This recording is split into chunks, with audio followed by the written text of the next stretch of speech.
Good morning, students. How's everyone? I hope everyone is fit and fine. My name is Rekha Sharma, and today we will start a new chapter, that is electoral politics of civics. So in this chapter we will understand about election. We will discuss the topic election as well. So let's see overview.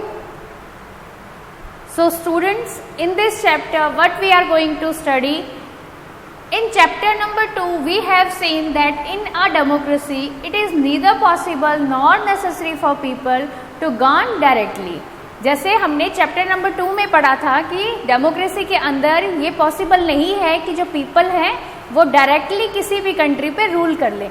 So basically in our country we have a form of democracy is representative democracy. हमारे देश में प्रतिनिधि चुने जाते हैं और वही लोग हमारी कंट्री पे रूल करते हैं. और बच्चों, the most common form of democracy is our time is for the people to govern through their representative. जैसे मैंने अभी बताया कि जो प्रतिनिधि चुनते हैं और वही हमारी कंट्री पे रूल करते हैं, तो बच्चों ये जो है वो मोस्ट कॉमन फॉर्म है डेमोक्रेसी की. मोस्टली कंट्रीज में यही फॉर्म जो है लाइक रिप्रेजेंटेटिव डेमोक्रेसी ही चलती है. अब we begin by understanding why election are necessary and useful in democracy. So इस चैप्टर में what we are going to study, why election are necessary, क्यों इलेक्शन जरूरी है, क्यों यूजफुल है डेमोक्रेसी के अंदर, and we also try to understand how electoral competition among party serve the people. जैसे कि जो कंपटीशन होता है, राजनीति चुनाव जो कंपटीशन है, वो पार्टीज कैसे लोगों को सर्व करती है, उनके बेसिक आइडियाज जो हैं. The basic idea here is to distinguish democratic election and non democratic election. तो यहाँ पे जो आइडिया है, जो सुझाव है, वो ये है कि आप लोग इस चैप्टर को पढ़ने के बाद democratic and non democratic election में इजीली अंतर बता सकोगे. सो और क्या क्या चीज़ें पढ़ेंगे, like in election we have many stages. So in this chapter we are going to study the stages of election, non democratic and democratic election, how representative are elected, so and what is election commission and how the elections are free, how free and fair election happen. So these are the main topic which we are going to learn. So let's start. So student, why election? चुनाव क्यों? Assembly election in Haryana, ये जो आपको column दिख रहा है बच्चों, ये एक न्यूज़पेपर के अंदर छिपी हुई रिपोर्ट है और इसके अंदर लिखा हुआ है कि आधी रात का समय था और जो एक्सपेक्टेंट क्राउड था यानी एक उम्मीद भरी भीड़ थी, वो पिछले 5 घंटों से किसी शहर के एक चौक पे बैठी हुई थी and they were waiting for their leader. वो अपने नेता के आने का इंतजार कर रहे थे. जो ऑर्गेनाइजर थे वो बार बार अश्योर कर रहे थे लोगों को कि उनके नेता किसी भी समय वहां पे पहुंच सकते हैं. The crowd stand up and when ever a passing vehicle. बच्चों, जब भी हम किसी का वेट कर रहे होते हैं तो कोई भी गाड़ी आती है तो हमें यही लगता है कि जिसका हम वेट कर रहे हैं वही उसके अंदर आया. तो जस्ट लाइक दैट जो क्राउड है वो भी बार बार खड़ा हो रहा था जब भी कोई व्हीकल वहां से पास हो रहा था. It arouses hope that he has come. और उनकी जो उम्मीदें थी वो जाग रही थी कि हाँ भाई आ गए जिनका हम वेट कर रहे हैं. तो बेसिकली वो वेट किसका कर रहे थे? They were waiting for mister Devi Lal. Mister Devi Lal का वेट कर रहे थे जो चीफ थे हरियाणा संगठन समिति के, and who was to address a meeting in Karnal on Thursday night. और वहाँ पे उनको उस मीटिंग के लिए बुलाया गया था. जो नेता थे वो 76 ईयर ओल्ड थे, बहुत बिजी पर्सन थे. हाँ, सुबह 8 बजे से लेकर रात को 11 बजे तक उनकी मीटिंग चलती रहती थी और आज भी वो काफ़ी मीटिंग अटेंड कर चुके थे. 9 इलेक्शन मीटिंग्स कर चुके थे अटेंड, और वहाँ पे भी वो किसी मीटिंग के लिए आ रहे थे और वो इतने बिजी क्यों थे बच्चों? वो इतने बिजी इसलिए थे क्योंकि वो इलेक्शन का टाइम चल रहा था और वो पिछले 23 महीनों से इस चीज़ की प्रिपरेशन कर रहे थे। Okay, so this newspaper report is about the state assembly election in Haryana in 1987। ये जो रिपोर्ट, जैसे मैंने आपको पहले ही बताया था कि ये एक न्यूज़पेपर रिपोर्ट है और ये कब थी? 1987, जब इलेक्शन होने वाला था उस टाइम की थी। The state had been ruled by a Congress party. बच्चों आप सब जानते हो, जब से हमारा देश आज़ाद हुआ है हमारे देश पे मोस्टली कांग्रेस पार्टी का ही रूल रहा है। क्यों? क्योंकि शुरू से ही देश की आज़ादी में भी कांग्रेस पार्टी का ही सबसे बड़ा हाथ था। क्यों? क्योंकि स्टार्टिंग में सिर्फ कांग्रेस पार्टी थी, पंडित जवाहरलाल नेहरू और जो बाकी लोग थे फ्रीडम फाइटर्स थे वो इसी पार्टी के थे। तो हमारे देश में शुरू से उन्हीं का रूल था। लेकिन दिस टाइम क्या था, एक अपोजिशन लीडर थे चौधरी देवीलाल। उन्होंने एक आंदोलन, एक मूवमेंट शुरू किया था जिसका नाम था न्याय युद्ध, यानी न्याय के लिए संघर्ष। और उन्होंने एक पार्टी भी फॉर्म की थी, एक पार्टी भी बनाई थी जिसका नाम था Lokdal.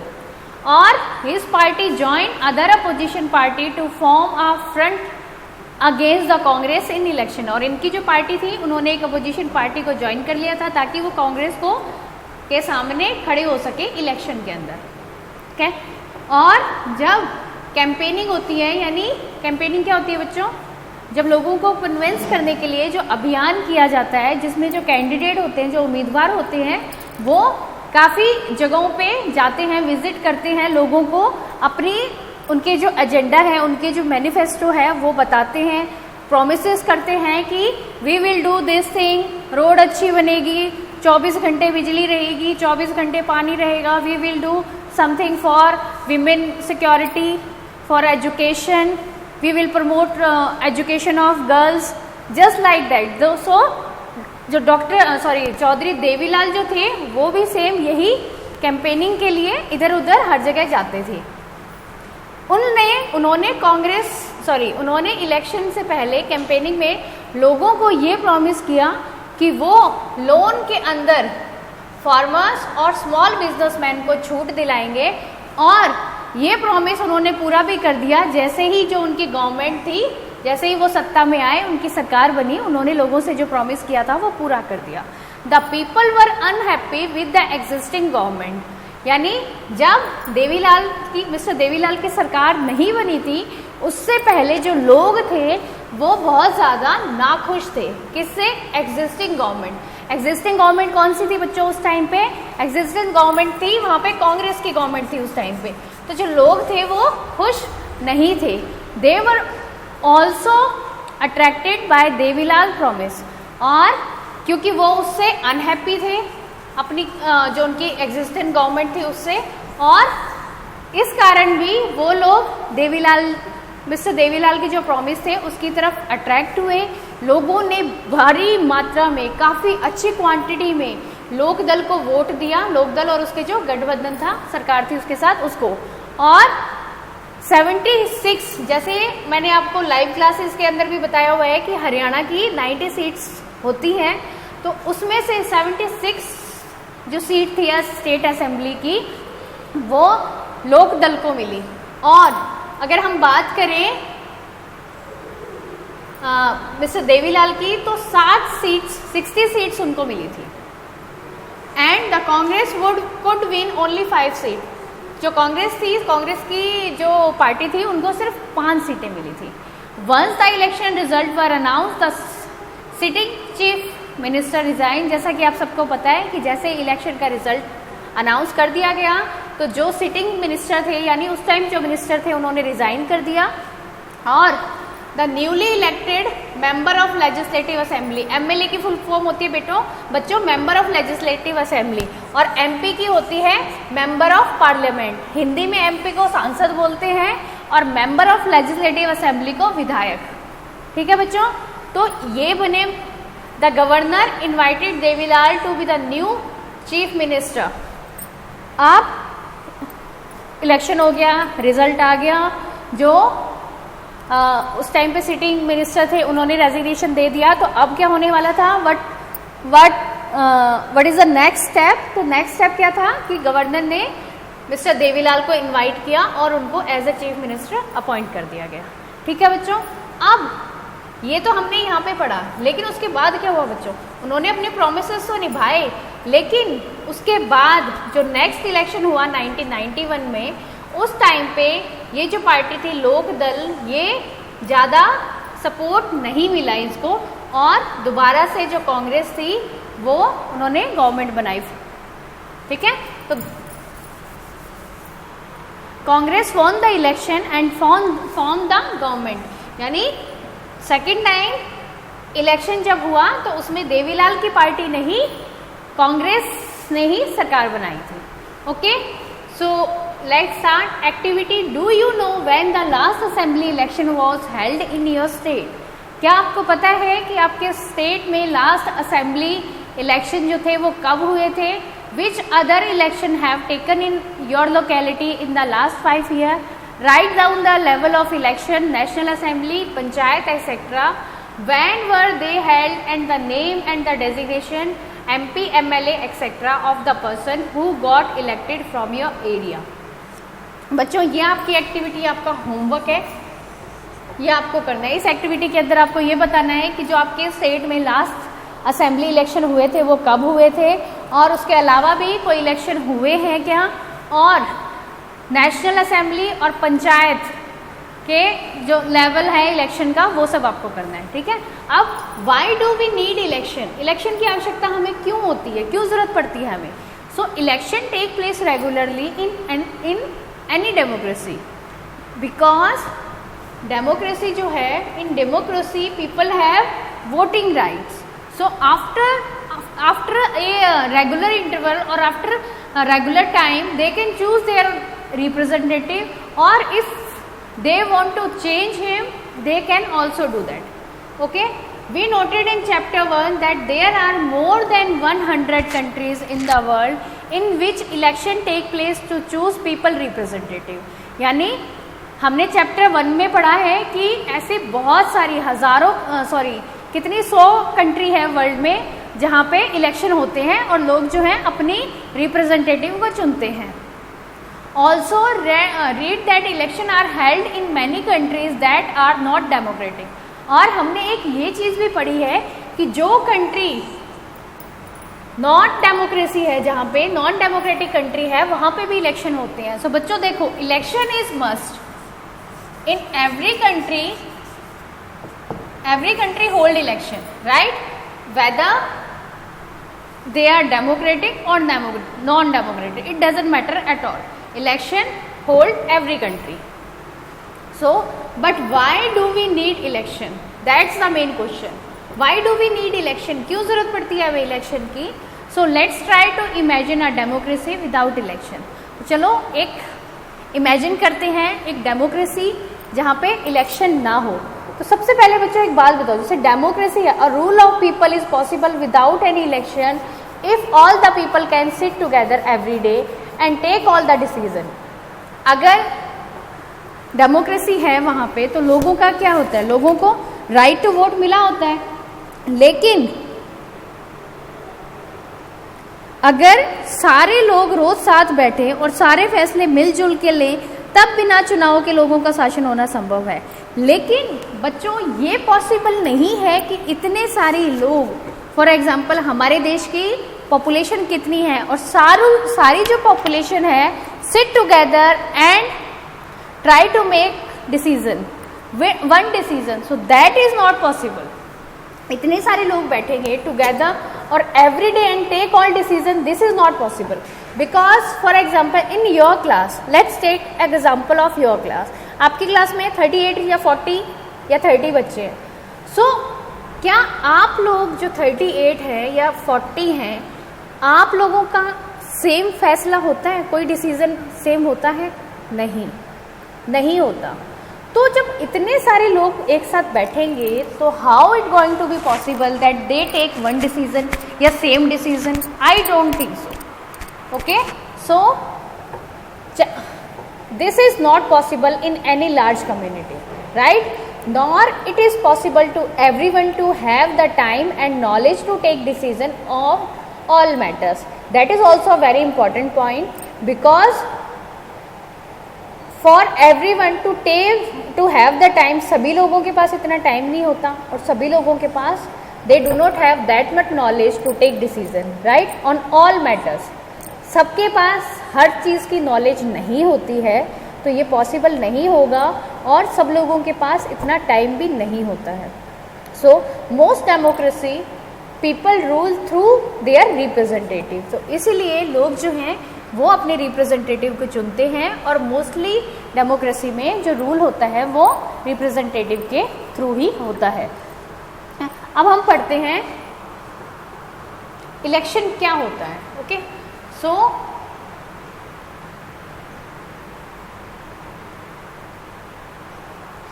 is there a democratic way of selecting representative without election? Let's think of a place where representative are selected on the basis of age and experience. तो क्या ये पॉसिबल है कि रिप्रेजेंटेटिव को विदाउट इलेक्शन चुन लिया जाए? और चलो ठीक है, सोचते हैं कि ऐसी कोई जगह है जहाँ पे रिप्रेजेंटेटिव को सिलेक्ट किया जाता है on the basis of age and experience. किसी को उसकी उम्र और उसके एक्सपीरियंस के हिसाब से रिप्रेजेंटेटिव चुना जाता है बिना किसी इलेक्शन के. और a place where they are chosen on the basis of education या नॉलेज, या फिर कोई ऐसी जगह जहाँ पे उसको चुना जाता है उसकी शिक्षा के आधार पर या उसकी नॉलेज के आधार पर. There could be some difficulty in deciding on who is more experienced और नॉलेजेबल. बिल्कुल सही बात है, बहुत ही मुश्किल भरा काम होगा ये डिसाइड करना कि कौन है जो बहुत ज़्यादा एक्सपीरियंस है और कौन है जो ज़्यादा नॉलेजेबल है. But let's say the people can resolve this difficulties clearly. Such a place does not require election. तो सोचते हैं कि चलो कहते हैं कि हाँ ऐसे भी लोग होंगे जो इन डिफ़िकल्टीज़ को हटा सकते हैं, बट लेकिन ऐसी clearly such a place does not require election. तो ऐसी कोई जगह है तो उस जगह पे इलेक्शन की कोई ज़रूरत नहीं है. But can we call this place a democracy? लेकिन क्या वहाँ पे हम डेमोक्रेसी कह सकते हैं? नहीं कह सकते बच्चों. क्यों? Because in democracy people choose their representative. But if there is no election then how can people participate in government, right? So this is not democracy. So how do we find out if the people like representative or not? कैसे लोग अपने representative को चुनते हैं और नहीं चुनते आते. ठीक है, अब हम इलेक्शन की बात करें कि इलेक्शन क्या है. सो बच्चों, it is a mechanism by which people can choose their representative at regular interval and change them if they wish to do so. This mechanism is called election. यह एक ऐसा तंत्र है जिसमें लोग अपने प्रतिनिधि को चुनते हैं और अगर उसको बदलना चाहे तो वो एक नियमित समय के बाद उसको बदल भी सकते हैं. Election are consider essential in our time for any representative democracy. और ये बहुत ज़रूरी माना गया है आज के समय में कि वहाँ पे इलेक्शन होने चाहिए जहाँ पे रिप्रेजेंटेटिव डेमोक्रेसी है. In an election the voter make many choices. जब इलेक्शन होंगे तो वोटर को काफ़ी चॉइस मिलेगी. कैसे? वो किसी को चुन सकते हैं जो उनके लिए कानून बनाएगा. दे can choose who will form the government. वो उसे चुन सकते हैं, वो उसे चुनेंगे जो उसको उनकी सरकार बनाएगा, उनके लिए मेजर डिसीजन लेगा. और दे कैन चूज द पार्टी. वो उस पार्टी को चुन सकते हैं जो गवर्नमेंट को गाइड करेगी और कानून बनाएगी. Okay, so next topic is what make an election democratic. यानी एक इलेक्शन को, एक चुनाव को लोकतांत्रिक मानने का आधार क्या है? कैसे किसी चुनाव को लोकतांत्रिक यानी डेमोक्रेटिक मान सकते हैं? Election can be held in many ways. Election जो है वो कई तरीके से होता है. सबसे पहले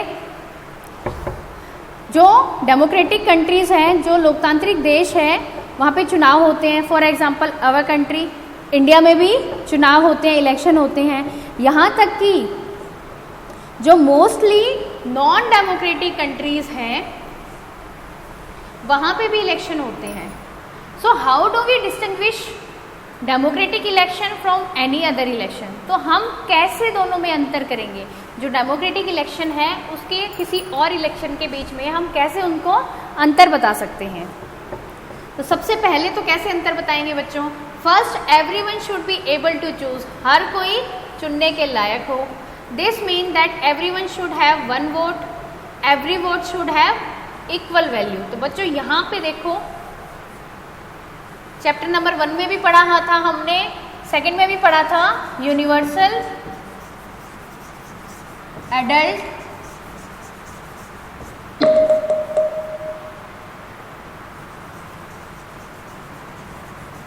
फ्रेंचाइजी। यूनिवर्सल एडल्ट फ्रेंचाइजी क्या होती है?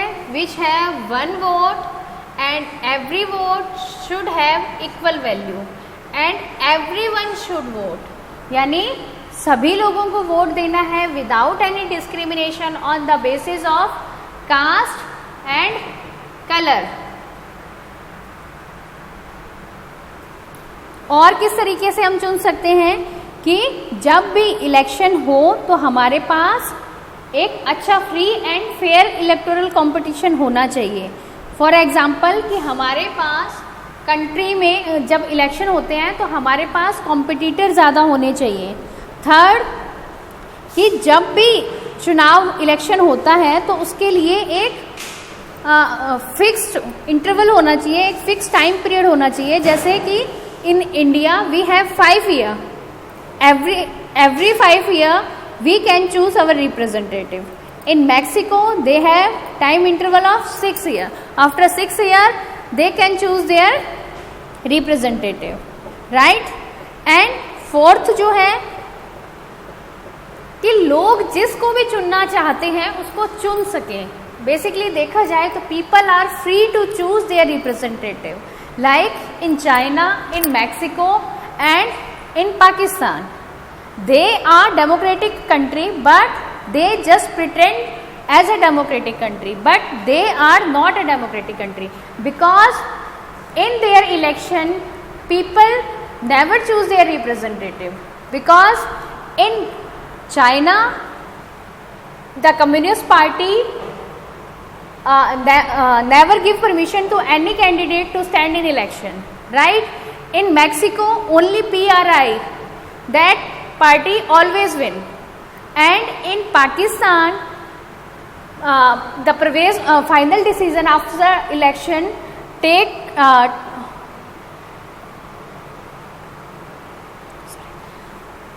after election the final decision will take by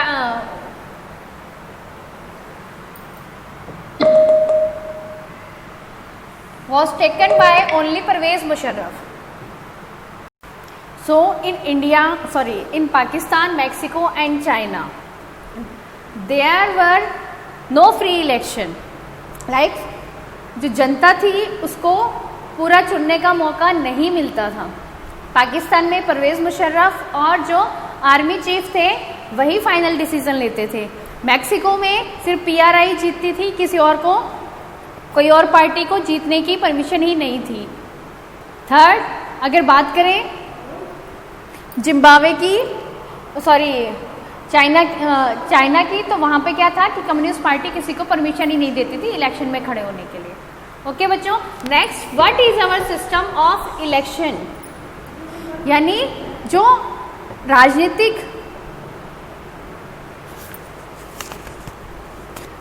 जो चुनाव का जो सिस्टम है, इलेक्शन यानी चुनाव का जो सिस्टम है, जो प्रणाली है, वो क्या है। Can we say that Indian election are democratic, क्या हम ये कह सकते हैं कि जो भारत में इलेक्शन होते हैं, भारतीय चुनाव होते हैं, वो डेमोक्रेटिक है। To answer this question let's take a look at how election are held in India. इस बात का जवाब देने के लिए चलिए हम अपनी इलेक्शन का प्रोसीजर स्टार्ट करते हैं। Lok Sabha, Vidhan Sabha, assembly, election are held regularly after every 5 year. हर 5 साल के बाद लोकसभा और विधानसभा में क्या होता है, इलेक्शन होता है। और हम अपने रिप्रेजेंटेटिव को चुनते हैं। लोकसभा और विधानसभा स्टैंड डिसॉल्व, यानी जो लोकसभा है या विधानसभा है उसको कभी भी भंग कर सकते हैं, कभी भी डिसमिस कर सकते हैं। डिसॉल्व यानी भंग करना, डिसमिस करना।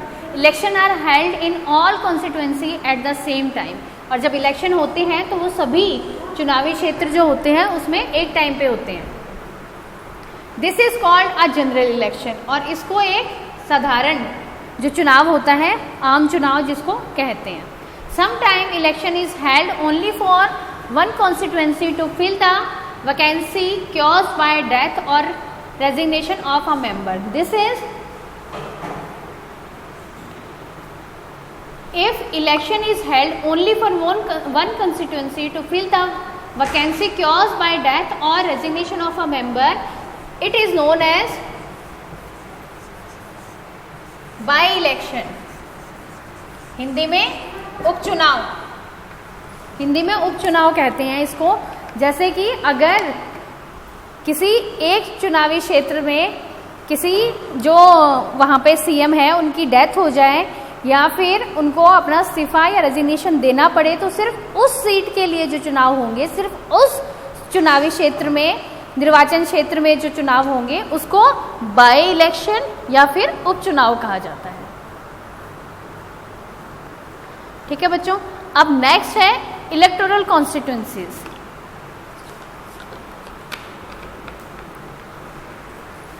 Our next topic is electoral constituencies, यानी चुनाव क्षेत्र जो है उसके बारे में हम पढ़ेंगे। इसमें हम क्या पढ़ेंगे बच्चों? हरियाणा की जो है 90 सीट्स होती हैं एमएलए की, ये चीज़ मैंने आपको काफ़ी बार बताई हुई है।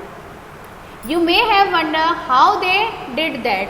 Did every person is Haryana vote for all the 90 MLAs? You perhaps know that this is not the case. इस पैराग्राफ में क्या लिखा हुआ है बच्चों कि हरियाणा की जो सीट्स हैं असेंबली में वो 90 सीट्स होती हैं। तो क्या आप लोग ये सोचते हो कि जो 90 लोगों के लिए सभी हरियाणा के जितने लोग हैं सभी वोट देते हैं, या फिर क्या हर पर्सन वोट दे पाता है इन 90 हरियाणा जो 90 सीट्स हैं उनके लिए? लेकिन ऐसा संभव शायद आपको भी पता होगा कि ऐसा नहीं होता है। क्यों? क्योंकि बच्चों ये चीज़ 90 सीट्स हैं, तो इसमें क्या होगा कि पूरा हरियाणा जो है उसको 90 पार्ट्स में डिवाइड किया जाएगा और हर पार्ट से एक रिप्रेजेंटेटिव चुना जाएगा। टोटल 90 रिप्रेजेंटेटिव हो जाएंगे। फिर ये देखा जाएगा कि कौन सी पार्टी के वो हैं, जिस पार्टी के वोट्स ज़्यादा मिले हैं। मेजॉरिटी ऑलवेज विन, मेजॉरिटी आपको पता ही है 50+1 होता है। तो जिस पार्टी को 50+1, फॉर एग्जांपल 90 है तो 90 का हाफ कितना होगा 45, तो 45+1 जिसको वोट मिले हों, जैसे कि चौधरी देवीलाल को मिले थे 60 वोट्स मिले थे उनको, टोटल 90 होते हैं और 90 में से 60 उनको मिले थे तो उनकी सरकार बनी थी, राइट। तो ऐसे ही हर स्टेट के अंदर ऐसा ही होता है कि वहाँ की जितनी सीट्स हो उसके हिसाब से उस क्षेत्र को या उस स्टेट्स को बांट दिया जाता है। Okay students, next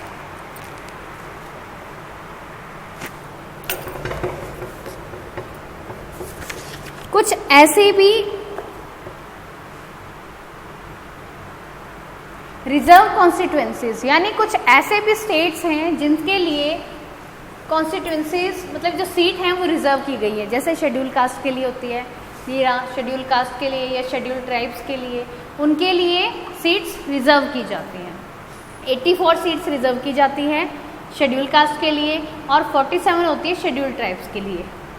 this number is in proportion to their share in the total population, और उनकी जो टोटल पॉपुलेशन है उसका प्रोपोर्शन करके ये शेयर निकाला जाता है। This system of reservation was extended later to the other weaker section at the district and local level.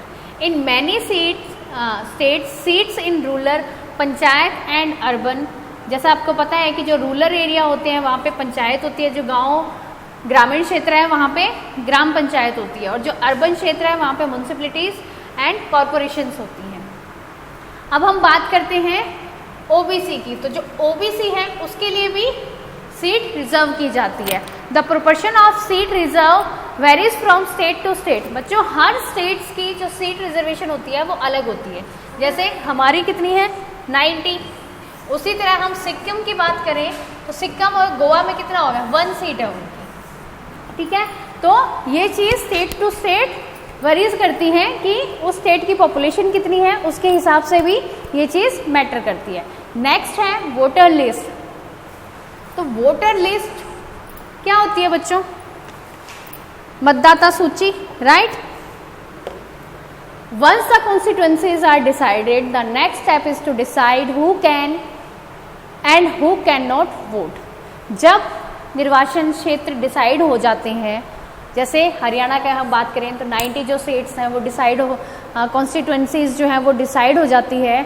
उसके बाद जो नेक्स्ट स्टेप होता है, जो अगला कदम होता है, वो ये डिसाइड करने का होता है कि कौन है जो वोट दे सकता है और जो कौन है who can not vote. This decision can not be left to anyone till the last day. और ये जो फैसला है ये लास्ट दिन तक के लिए किसी के भरोसे नहीं छोड़ा जा सकता, यानी कि लास्ट डे पे डिसाइड कर लेंगे कि कौन वोट देगा, ऐसा नहीं होता है। In a democratic election, the list of those who are eligible to vote is prepared much before the election and given to everyone. तो बच्चों ऐसा नहीं है कि कल इलेक्शन होने वाला है तो आज डिसाइड करेंगे और आज लिस्ट बना के लोगों को दे देंगे, नहीं। ये बहुत दिनों पहले डिसाइड हो जाता है कि कौन कौन जो है वो वोट देने लायक है और कौन कौन है जो वोट नहीं देगा। And this list is officially called the electoral rolls and is commonly known as the voter list. और ये जो लिस्ट होती है इसको वोटर लिस्ट भी बोला जाता है और इलेक्टोरल रोल भी बोला जाता है। अब बच्चों आप सोचते होंगे कि हर 5 साल के बाद क्यों होता है, हर 5 साल के बाद जो वोटर लिस्ट होती है उसको रिन्यू क्यों किया जाता है। अब फॉर एग्जाम्पल मैं यहाँ पे रहती हूँ, हरियाणा में रहती हूँ, अगर मैं अपनी जॉब की वजह से या यहाँ से माइग्रेट कर लूँ, तो जब मैं यहाँ से माइग्रेट कर लूँगी तो जहाँ पे जाऊँगी मेरे वहाँ की वोटिंग लिस्ट में मेरा नाम आएगा। लेकिन जब वहाँ की लिस्ट में नाम आएगा तो यहाँ की लिस्ट से मेरा नाम कट जाएगा। और ऐसा देखिए 5 साल में वोट होता है, तो 5 साल में लोगों की मृत्यु भी होती है। काफ़ी लोग जो 5 साल पहले 15 के थे वो अब 20 के हो गए हैं, तो वो भी वोट दे सकते हैं अब। तो इस तरीके से जो वोटिंग लिस्ट है वो चेंज होती रहती है, क्योंकि लोग माइग्रेट भी करते हैं, लोगों की डेथ भी होती है और जो लोग जो है वो एलिजिबल भी होते हैं। तो इस कारण जो वोटिंग लिस्ट है वो जब भी इलेक्शन होते हैं उनको रिन्यू करनी पड़ती है, ये चीज़ देखी जाती है और लोगों को उनके घर में लिस्ट पहुंचाई भी जाती है। Okay students, next total constituencies, Lok Sabha constituencies जब 543 है, पूरे भारत में, पूरे इंडिया को 543 पार्ट्स में बांटा जाता है। जनरल 412 है, रिजर्व जो है शेड्यूल कास्ट के लिए वो 84 है और जो शेड्यूल ट्राइब्स के लिए है वो 47 है। यहाँ पे हर स्टेट की बताई हुई है, जैसे हमारे 28 स्टेट्स हैं और 9 यूनियन टेरिटरीज हैं। अब आंध्र प्रदेश की बात करें तो वहाँ पे 25, अरुणाचल प्रदेश की 2 है, असम की 14 है, बिहार की 40 है, छत्तीसगढ़ की 11, गोवा की 2 है, गुजरात 26, हरियाणा की 10, हिमाचल प्रदेश की 4, जम्मू कश्मीर की 6, झारखंड की 14। अब अगर बात करें तो मिजोरम की 1 है, नागालैंड की भी 1 है और सिक्किम की भी 1 है। इसके अलावा 2 भी है, 5 भी है और 42 भी है। और हरियाणा की, जैसे मैंने आपको पहले ही बताया कि जो हरियाणा की है वो लोकसभा में स्टेट कॉन्स्टिट्यूंसी में 10 है। तो इस तरीके से हर स्टेट्स में जो क्षेत्र हैं वो बांटे जाते हैं। ठीक है बच्चों, आप नेक्स्ट नॉमिनेशन ऑफ कैंडिडेट, यानी जो उम्मीदवार हैं उनका नामांकन कैसे होता है। तो we noted above, that is a democratic election. People should have a real choice. This happen only when there are almost no restriction on anyone to contest an election. जैसा कि हमने अभी ऊपर देखा था कि जो लोकतांत्रिक चुनाव है वहां पे लोगों के पास वास्तविक कोई विकल्प नहीं होता है, कोई चॉइस नहीं होती है। यह तभी होगा जब किसी के भी चुनाव लड़ने पर लगभग किसी किस्म की बंदिश ना हो, किसी प्रकार की कोई भी रिस्ट्रिक्शन ना लगी हो, तभी ये पॉसिबल होता है। This is what our system provide. Anyone who can be voter can also become a candidate in election. यानी कोई भी व्यक्ति मतदाता है, वो एक उम्मीदवार हो सकता है। सिर्फ एक ही डिफरेंस होता है कि कोई भी व्यक्ति 18 वर्ष की उम्र में ही वोट डालने का अधिकारी हो जाता है। बेसिकली देखा जाए तो बच्चों, जो कोई भी वोटर है वो एक कैंडिडेट हो सकता है, लेकिन एक ही डिफरेंस है। वो डिफरेंस क्या है? एज का, एज फैक्टर है। क्यों? क्योंकि जब आप 18 ईयर्स के हो जाते हो तब आप वोट दे सकते हो, लेकिन जब आप कैंडिडेट बनते हो तो you should be 25 years of age. तुम्हारी उम्र जो है वो 25 साल की होनी चाहिए, लेकिन वोटर के लिए 18 ईयर्स की होती है। साथ में कुछ और रिस्ट्रिक्शन है कि कोई क्रिमिनल केस ना हो, but these apply in very extreme cases. लेकिन ये जो चीज़ें हैं वो काफ़ी अति उसमें लगती हैं। ठीक है बच्चों, political party nominate their candidate. जो पॉलिटिकल पार्टी होती है वो अपने कैंडिडेट को नामांकन करती है, उसको पार्टी सिंबल देती है और साथ में उसको सपोर्ट भी देती है।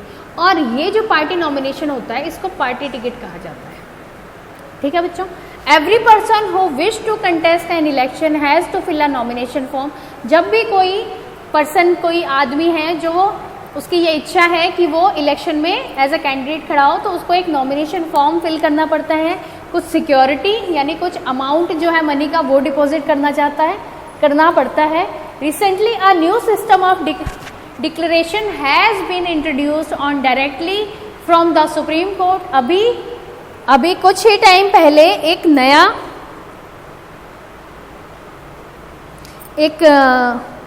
नया कानून आया है सुप्रीम कोर्ट से, that every candidate has to make a legal declaration giving full detail of. अभी ये जो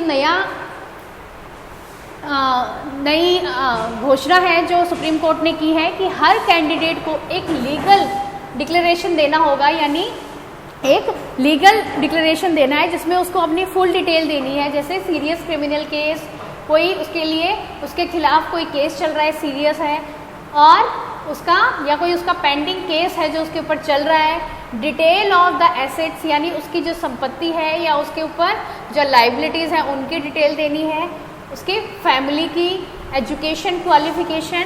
तो ये चीज़ें बेसिकली देखा जाए तो कोई क्रिमिनल केस है, पेंडिंग चल रहा है, उसकी एसेट्स यानी संपत्ति, कोई धरोहर है उसकी, और उसकी क्वालिफिकेशन, और साथ में उसकी फैमिली की भी डिटेल्स उनको देनी होती है। और ये अभी कुछ टाइम पहले ही कोर्ट ने आदेश दिया है।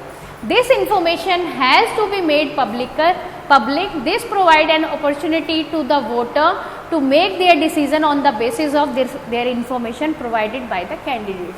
तो ये जो इंफॉर्मेशन है ये वोटर्स के लिए होता है, यानी पब्लिकली अनाउंस की जाएगा कि जो कैंडिडेट खड़ा है उसके कोई केस तो नहीं चल रहा उसके ऊपर, या उसका फैमिली बैकग्राउंड क्या है, उसके पास संपत्ति क्या है, धरोहर क्या है, उसकी क्वालिफिकेशन क्या है, और ये चीज़ें वो पब्लिकली सबको बताते हैं, जिससे जो वोटर हैं यानी जो मतदाता है वो उनको इस बात की श्योरिटी कर सके और वो ये डिसीजन अच्छे से ले सके कि जिसको वो वोट दे रहे हैं वो एक्चुअल में क्या है, और उनका डिसीजन मेकिंग में भी इससे काफ़ी फ़ायदा होता है।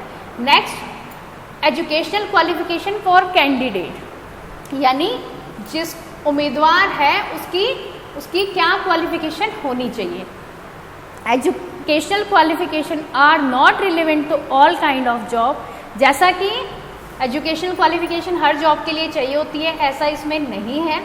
The relevant qualification for selection to the Indian cricket team, for example जैसा कि इंडियन क्रिकेट टीम जो है उसमें सिलेक्शन के लिए जो क्वालिफिकेशन चाहिए सेम उसी तरीके से यहाँ पे भी है, लेकिन यहाँ पे कोई डिग्री नहीं चाहिए, लेकिन आप लोगों के अंदर एबिलिटी होनी चाहिए क्रिकेट खेलने की, क्रिकेट टीम में शामिल होने के लिए। तो उसी तरीके से यहाँ पे भी किसी डिग्री की ज़रूरत नहीं है, लेकिन आपके अंदर एबिलिटी होनी चाहिए कि आप किसी कंट्री को रूल कर सको, लोगों को सेटिस्फाई कर सको और साथ में लोगों को खुश कर सको कि उनका जो नेता है या जो वो गवर्नमेंट को गाइडलाइंस दे रहा है वो बिल्कुल सही है। Even if education was relevant, it should be left to the people to decide how much important they give to education qualification. अगर क्वालिफिकेशन एजुकेशनल क्वालिफिकेशन जो है वो लोगों के ऊपर छोड़ देना चाहिए कि वो अपनी शिक्षा को कितना महत्व देते हैं। जो कैंडिडेट है उसी के ऊपर छोड़ना चाहिए कि वो अपनी एजुकेशन को कितना इंपॉर्टेंस देते हैं, क्या वो एजुकेशन के फेवर में है या किस तरीके की क्वालिफिकेशन वो चाहते हैं, ये अप टू देम है। In our country, putting an education qualification would go against the spirit of democracy for yet another reason.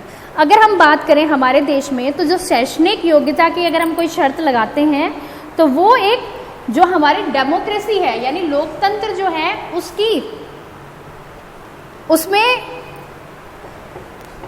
उसके खिलाफ हो जाता है, उसके अगेंस्ट हो जाता है। साथ में क्योंकि देश में चुनाव लड़ने का अधिकार सभी को है, मौलिक जो अधिकार है वो भी सभी को है। If would means depriving a majority of the country's citizen the right to contest election, तो ये ऐसा होगा कि हम लोगों से उनका अधिकार छीन रहे हैं कि वो इलेक्शन में खड़े नहीं हो सकते। For example, a graduate degree like BA, BCom और BSc was made compulsory for candidate. More than 90% of the citizen will become ineligible to contest election. अगर BSc, BA यानी ग्रेजुएशन की डिग्री अगर मैंडेटरी कर दी जाए कि ये कंपलसरी है कैंडिडेट बनने के लिए, तो हमारी कंट्री के जो 90% लोग हैं वो इस कंटेस्ट मतलब इलेक्शन कंटेस्ट करने के लायक या योग्य नहीं कहलाएंगे। अब इलेक्शन कैंपेन क्या होता है बच्चों? अभियान, चुनावी अभियान किसको कहते हैं? तो the main purpose of election is to give people a chance to choose their representative. Election का जो मेन पर्पस होता है वो ये होता है कि लोगों को अपने रिप्रेजेंटेटिव चुनने का चांस मिले। The government has policy they prefer, और गवर्नमेंट ने सरकार और नीतियों का चुनाव करने का भी अवसर देना है। तो इसीलिए therefore is necessary to have a free and open discussion about who is a better representative, which party will make a better government or what a good policy. This is what happened during election campaign. यानी जब भी election होते हैं तो सभी लोगों को ये जानने का अधिकार है कि which one is better, which party will make a better government. तो इसलिए लोग जो हैं वो इलेक्शन कैंपेन के टाइम पे लोग अपने बारे में, उनके जो एजेंडा है, उनके जो ऑब्जेक्टिव्स हैं, वो सारी चीज़ें जनता को बताते हैं, जिससे जनता को या जिससे वोटर्स को ये डिसाइड करने में प्रॉब्लम ना हो कि कौन सा उनके लिए एक बेटर लीडर बनेगा। ओके बच्चों, अब हम बात करते हैं कुछ अलग अलग स्लोगन्स की जो इलेक्शन के टाइम पे उठाए गए थे, इलेक्शन के टाइम पे दिए गए थे। The Congress party led by Indira Gandhi gave the slogan of गरीबी हटाओ। 1971 में स्लोगन दिया गया था इंदिरा गांधी के द्वारा, गरीबी हटाओ, रिमूव पॉवर्टी, जब लोकसभा के इलेक्शन होने वाले थे 1971 में। The party promise to reorient all the policies of government to remove poverty from the country. जो पार्टी है उसने लोगों से गरीबी हटाओ का वादा किया था और कुछ ऐसी नीतियों में बदलाव करेंगे जिससे देश में सबसे पहले गरीबी हटेगी। Second, save democracy was the slogan given by Janata Party in the next Lok Sabha election held in 1977। 1971 में जो हुआ था वो तो था गरीबी हटाओ, 1977 में जो हुआ था वो था सेव इलेक्शन यानी लोकतंत्र को बचाओ। और ये कब हुआ था? लोकसभा इलेक्शन में। The party promise to undo the excess committee during emergency and resort civil liberty. उसके अंदर क्या लोगों ने क्या था कि लोकतंत्र बचाओ जो पार्टी है उसने इमरजेंसी यानी आपातकालीन